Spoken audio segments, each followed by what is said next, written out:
बर' फरायसा आफादा रेली four accord implementation जोङो अक्ट'बर मासनि नैबे अक्ट'बरनि लास्ट पार्टिं जों गासिबो डिस्ट्रिक्ट हेडक्वार्टाराव आसाम नाङै जों लागोन। थामथि खोथाया जाहैबाय जे गोदान दिल्लीयाव भारतनि नेशनेल केपिटेलाव जोङो डेमनस्ट्रेशन हाबाफारि पार्लियामेन्ट सेसननि सिगां सिगां बेखौ कार्यकरि खालामनायखौ दाबि खालामनानै गोदान दिल्लीयाव मोनसे जोङो डेमनस्ट्रेशन हाबाफारि लानो नागिरदों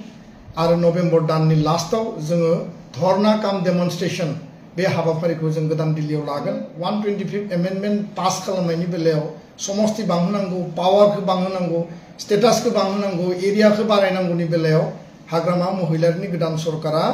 एकर्ड इमप्लिमेन्टेशननि थाखाय जाहाथे समर्थन होगोन, खामानि मावगोन, बे खोथाखौ जोङो हास्थायबाय आरो जोंनिफ्राय खावलायनायखौ जोङो लाखिबाय। पन्था शान्तिपूर्ण पन्थाजों दुलाराय बर' फरायसा आफादा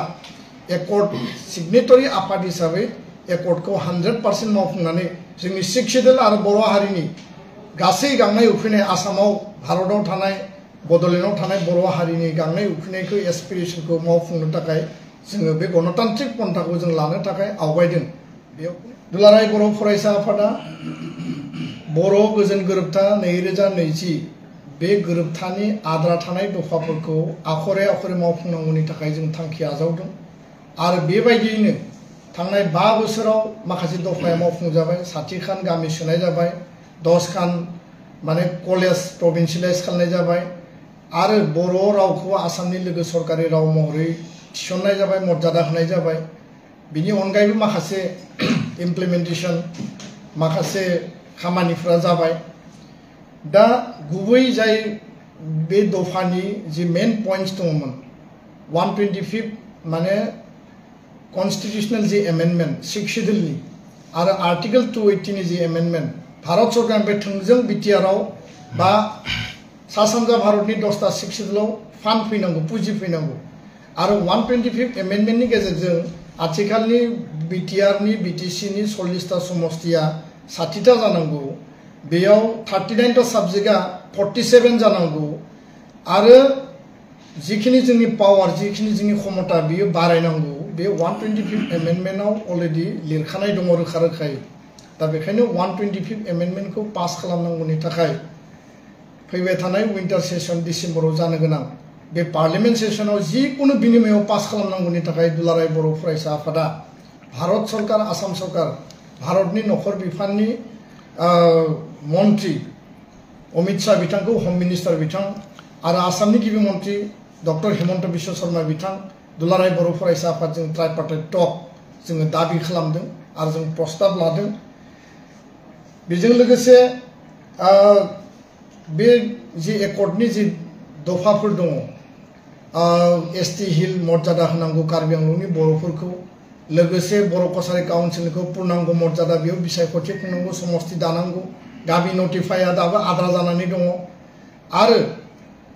स्कुल प्रभिन्सियेलाइजेशन कलेजा माखासे जाबाय, माखासे दंबावो, माखासे स्कुल दंबावो, बेखौ फुल फ्लेजेड खालामनांगौ। फरेस्ट राइट एक्टनि बाथ्रा आरो लोगोसेनो गामि थिसनबावनांगौ सनितपुर, बिश्वनाथ आरो बिटिआरनि बिटिसिनि खोलाहा थानाय बे गासै दाबिफोरखौ लानानै दुलाराय बर' फरायसा आफादा रेली फर एकर्ड इमप्लिमेन्टेसन जोङो अक्ट'बर मासनि नैबे अक्ट'बरनि लास्ट पार्टिं जों गासिबो डिस्ट्रिक्ट हेडक्वार्टाराव आसाम नाङै जों लागोन। थामथि खोथाया जाहैबाय जे गोदान दिल्लीयाव भारतनि नेशनेल केपिटेलाव जोङो डेमनस्ट्रेशन हाबाफारि पार्लियामेन्ट सेसननि सिगां सिगां बेखौ कार्यकरि खालामनायखौ दाबि खालामनानै गोदान दिल्लीयाव मोनसे जोङो डेमनस्ट्रेशन हाबाफारि लानो नागिरदों आरो नभेम्बर दाननि लास्टआव जोङो धरना काम डेमनस्ट्रेशन बे हाबाफारिखौ जों गोदान दिल्लीयाव लागोन।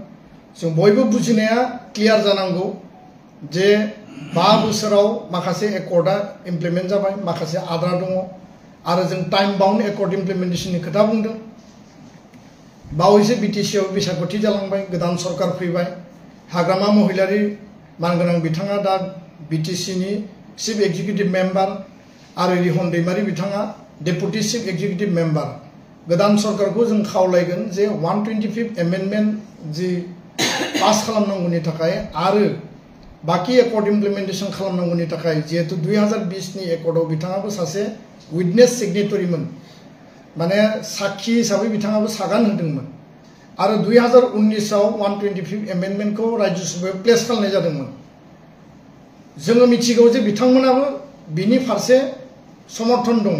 आरो बेखायनो 125 एमेन्डमेन्ट पास खालामनायनि बेलायाव समस्ति बांहोनांगौ पावारखौ बांहोनांगौ स्टेटासखौ बांहोनांगौ एरियाखौ बारायनांगौनि बेलायाव हाग्रामा महिलारिनि गोदान सरकारा एकर्ड इमप्लिमेन्टेशननि थाखाय जाहाथे समर्थन होगोन खामानि मावगोन बे खोथाखौ जोङो हास्थायबाय आरो जोंनिफ्राय खावलायनायखौ जोङो लाखिबाय बेयाव गोनो गोथो जेबो बुजिनांगौ गैया जे 125 एमेन्डमेन्ट बे एमेन्डमेन्टआ भारत सरकारनि एक्टियारनि मेटार बेयाव आसाम सरकार आरो बीटीसी सरकारनि कुनु एक्टियारनि मेटार नङा आसाम सरकारा बेयाव समर्थन होगोन खावलायगोन बीटीसी सरकारा बेयाव खावलायगोन समर्थन होगोन किन्तु बेयाव आसाम आरो बीटीसी लेभेलाव बेखौ सावरायनांगौ आरो बेखौ लानानै जोंनियाव भुल बुजाबुजि जानांगौ गोबाङानो बुंनो नागिरो गोदान सरकार फैनायनि उनाव दुलाराय बर' फरायसा आफादा धरना होनो नागिरदों आन्दोलन खालामनो नागिरदों बे सिद्धान्तआ थांनाय जुलाइ आरो आगस्ट दानाव लाखानाय 6 जुलाइआव आसामनि माने चीफ मिनिस्टारखौ जों लोगो हमदों सावरायदों जों दाबि होदों 8 जुलाइआव कृष्ण मेनन मार्गआव भारतनि नखर मन्त्रि अमित शाह बिथांखौ लोगो हमदों जों खावलायदों दाबि होदों आरो 6 आगस्टआव एक मासनि उनाव भारतनि नखर माने नेहाथारि होम सेक्रेटारि गोविंद मोहनखौ जों लोगो हमनानै जों बुंदों जे टाइम बाउंड एकर्डा इमप्लिमेन्ट जायाबा बा फैबाय थानाय विंटार सेसनाव जुदि बे पास जायाबा आरो बेखौ पास खालामनांगौनि थाखाय दुलाराय बर' फरायसा आफादा गणतान्त्रिक शान्तिपूर्ण आन्दोलन खालायगोन होननानै जोङो दिल्लीयावनो मिडियायाव बुंना फैदों होम सेक्रेटारि बिथांखौबो खावलायनानै फैदों आरो बियो इलेक्शननि बिफोर इलेक्शननि जोंनि सिद्धान्त खामोन आरो दा इलेक्शन जोबखांनायनि उनाव नर्मेल सिचुएशन फैनायनि उनाव गणतान्त्रिक पन्था शान्तिपूर्ण पन्थाजों दुलाराय बर' फरायसा आफादा एकर्ड सिगनेटरि आफाद हिसाबै एकर्डखौ 100% मावफुंनानै जोंनि 6 शेड्यूल आरो बर' हारिनि गासै गांनाय उखैनाय आसामाव भारताव थानाय बड'लेण्डआव थानाय बर' हारिनि गांनाय उखैनायखौ एसपिरेशनखौ मावफुंनो थाखाय जोङो बे गणतान्त्रिक पन्थाखौ जों लानो थाखाय आवगायदों बेयाव कुनु माने भुल बुजाबुजि कनफ्लिक्ट जानो गोनां गैया